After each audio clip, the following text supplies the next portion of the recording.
Hey everyone, Froe here for another vanilla-ish Let's Play episode. Hopefully things are going well for you. Last episode we worked a little bit on collecting some ender pearls so we could work on an enderporter, and I went ahead and got that set up, so I just gotta grab some torches quick here. Oh, and I fall down. We got one enderporter here that will, teleport us back to this spot, and then we have a little secret button. I got the redstone showing just for now, but the button is right to the side of this banner. So we press it, and then it brings us to our EXP farm, and it spits out another ender pearl so we can reset the system. And then all we have to do to get back home is rotate this flower, the sunflower here. So go ahead and rotate that. Bloop, and we're back, and again it spits out an ender pearl. So pretty basic system. And like any redstone system we designed together here, we get it functional and then we give up on it. We don't really work on the aesthetic. I do like though I was originally going to cover this up and have like a secret room for the enderporter, but I kind of like having the ender pearl bounce around like that. Anytime there's like movement around your base, it adds a nice feel to it. So I kind of like it bouncing up and down like that. I've also gone ahead and added another data pack to our world called Undying Pets. And what it lets us do is give a totem of undying to any pet we have by just throwing it on the ground at them, I think. So let's test it out. I haven't done it. So we're going to give it to Ed. Did you pick it up? Yeah, he picked it up. So let's see now if we... Oh man, this is going to be bad. Okay. So now he's at really low health. Hopefully we don't kill him. Oh, that's awesome. Holy cow. Okay, sorry about that, Ed, but we'll give you some food. There you go. Oh man, that's awesome. So we can give him totems of undying now. And oh, I really love that. That should actually be a vanilla feature, I think. Does it work for parrots? Oh, it does work. That's cool. I also learned a bit of a trick a while ago where if you want your wolves to look like they're wild, you can just dye their collars white. So now I've got this wolf here, but he looks just like an untamed one, which I think is a kind of nice feature to have sometimes. And then one other thing is if they have a totem of undying, when you get close to them with a totem in your hand, they will glow. Anyways, guys, I've been thinking, we don't really have a solid name for our base here. We've been calling it the island for a while, and, it's a pretty good name for it because, it is an island. But I was thinking, and you guys should give me feedback on this, what do you think about the name the Froedom? So we'd spell it like this, I think, Froedom. But that's what we could call our main area here. But we're not going to stop there. No, no, no. As you guys know, I love Lord of the Rings.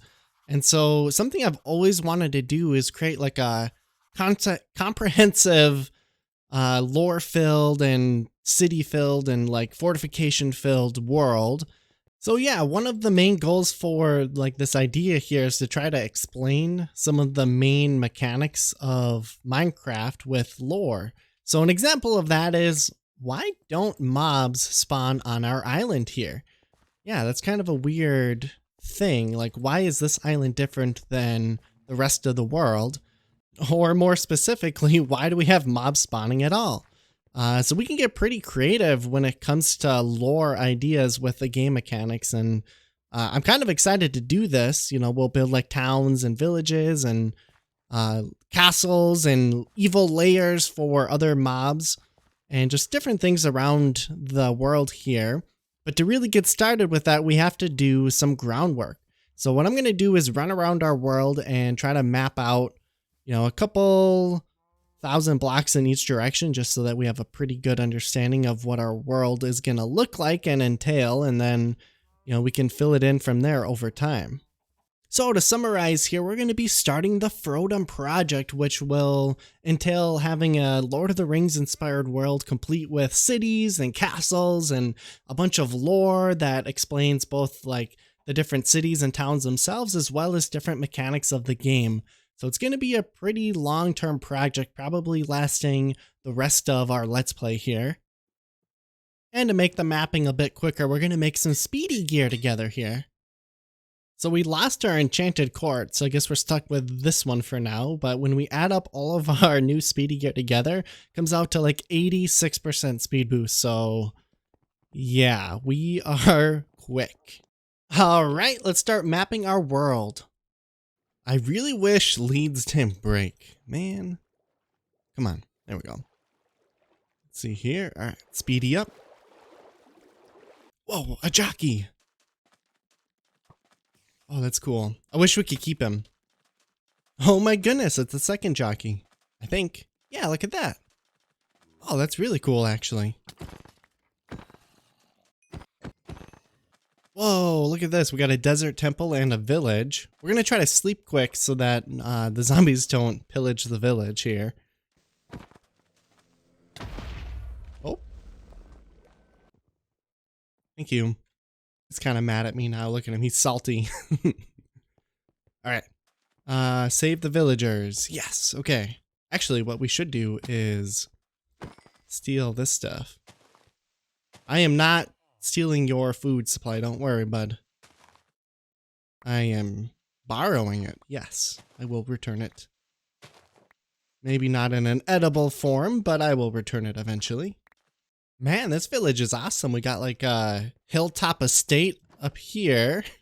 And like this building is just a giant tower that goes straight down. So that's how they get up. And, you know, and then we got the peasants down below who were all working in the fields for us kings who are living up on the hill here. Man, this is cool though. I wish we had, I need to get some wool. I forgot to bring some so we can mark this place on our map. But we're in the west of like our home. I think we're like west about 2,000 blocks now. And there's a desert temple over there too, so that's pretty cool. The unfortunate thing is it's really challenging actually to map out in the water because you can't update maps with your boat. You have to like stop paddling for a second. So it's kind of inconvenient actually to do that. So we're just gonna have to kind of wait until we get an elytra, I think, to fully explore the oceans and stuff. So to give you a reference, the right side of the map is like the western side of our island, and then the left map here is just to the like west of that a little bit more. So yeah, pretty much exactly 2,000 blocks away from home base. I was thinking about this too. Finding villages and things like this is way cooler than building them yourself. So what I kind of want to do is like renovate villages and things that we find naturally. Because like, look at this. We have a desert temple. We got homes up on a hill and we got homes all around and there's like water and rivers and stuff. We can make this into a pretty cool spot for our like lore filled world here sometime in the future. But let's check out what's down below here. Ooh, it's pretty good. We should probably get rid of that. Okay, so we got to organize ourselves. Golden apple, nice. A diamond. Ooh, we'll take that one. Oh my goodness, an enchanted golden apple. I have never found one of those for like years now. Oh my goodness. Oh, that's awesome. Look at that. Wow. We gotta hold on to that one. It's like the most valuable find we've had in a long time. All right, I did not mean for this episode to turn into an exploration one by any means, but check this out. Another desert temple, and we're honestly not that far away from where we just were. And then also a pillager outpost. So let's just explore this one quick. Ooh, that's a pretty good find. Not as lucrative as the other one, but it's still not bad. I am going to be careful not to explore too far to the west. We want to save the terrain generation for future updates and stuff, especially since I think there's going to be like a mountain update or a cave update in the near future here. We don't want to kill the banner guy though. I don't want to fight a raid. Let's just sneak on up here. And anything good, let's check it out. Not really.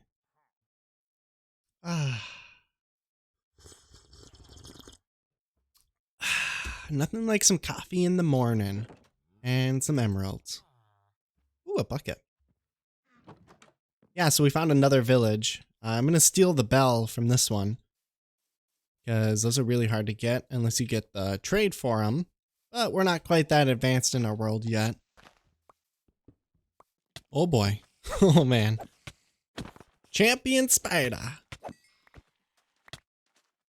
Not so much of a champion to me. Hey, I was just trading with Terry for a little bit and I noticed he's got a stone trade available. So let's gather some of that up here and get some free emeralds basically. Yeah, check this out. That's actually a pretty good trade. 16 free emeralds. That's awesome. And we could trade andesite too, but I think we'll skip that one because andesite's kind of nice to have on hand. All right, so we're done exploring for today, so let's check it out. We got 0, 0, or center of the known world, and as we go like this direction, we're going to be going north in the cardinal plane, and so we're going to label anything north as just N, and then some number, however many tiles north it would be, so this one would be N2. Over here, if we go to the left, we're going west, so that's going to be W1, which makes this tile north 1 and west 1, and this tile would be south 1 and west 1 because this is the south direction.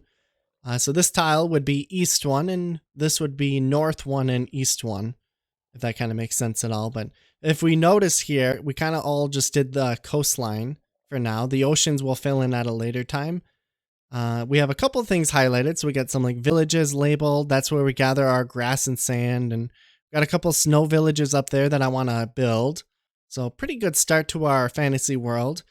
I think a rule we're going to start early on is we are only going to build towns wherever we find natural village generation. And we can loosely follow that, but that's going to be our guiding principle when it comes to building towns and stuff. And I think it'd be cool to have roads that branch off and connect all of the different areas eventually, or like small areas. It doesn't have to be the whole map because that would be thousands and thousands of blocks. Every map is 2,000 blocks by 2,000 blocks. So this island is almost 2,000 blocks tall, like going from north to south, just for reference. I wanted to build a little structure for the maps we just made, but we don't have any glowstone.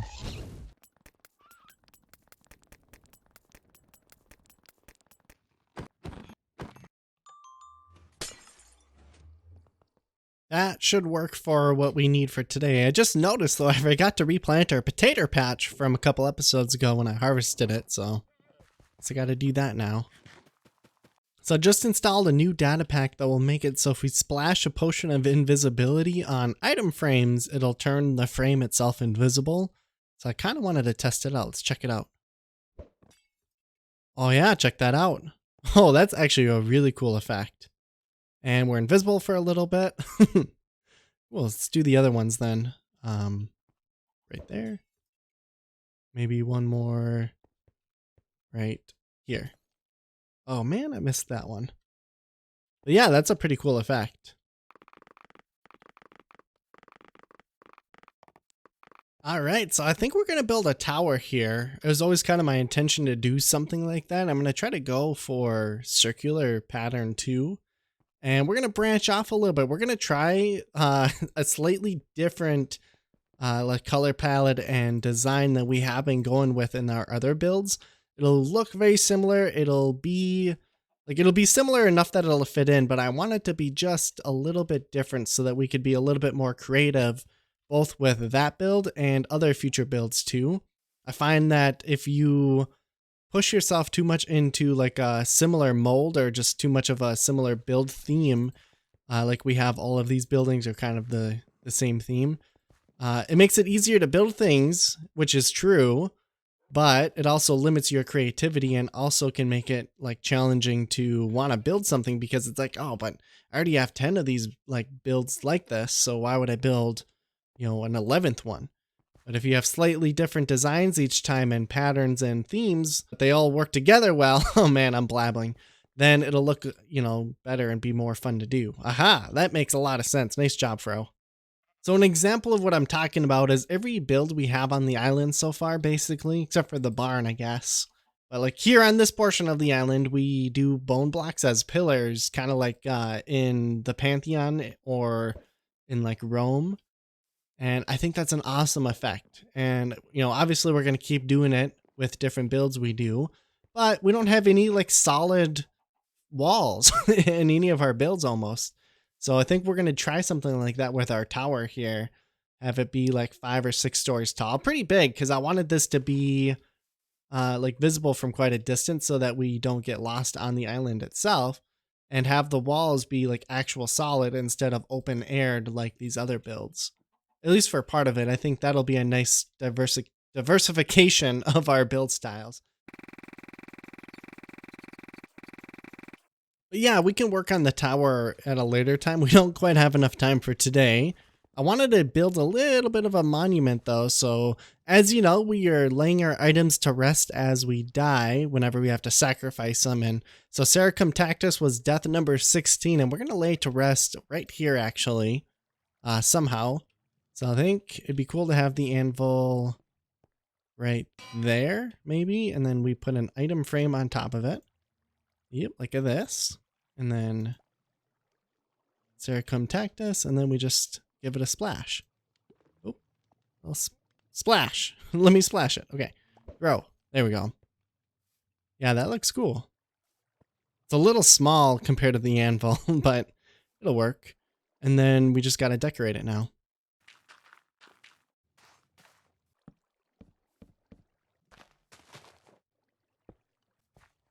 Oofta. Cool. So we got death number 16 done between episode 7 and 8, killed by the butchered, where we had to sacrifice Sericum Tactus. We got that all laid to rest now, which is awesome. And yeah, it's pretty well decorated. We got like this cool little barrel thing, and we got a lamp. I really like this, the micro blocks or whatever. I like that little data pack we have. But anyways, we're going to be ending it here for today. Hopefully you guys enjoyed it, and give me some feedback on what you think of the Froedom idea. It's going to be like a kind of world-defining project that'll last forever from now on. So hopefully we like it. But it's going to be something that we kind of just slowly work on as time goes on. It's not something we're going to do all at once. One of the things I want to do is not just have the villages or towns we build be where natural villages generate. Not just that idea. I also want to make it so that they're useful. So for example, say we have like a paper village where we go over there and get like a bunch of paper trades done, if that makes sense at all. But we'll talk more about that later. You guys have a nice one. Stay safe. Eat lots of onions, right? About £1 a day. The good stuff, especially red onion, actually. Oh man, the other day we had, we cut up some red onion with some potatoes and just fried them together. Oh my goodness, best thing ever. Anyways, bye.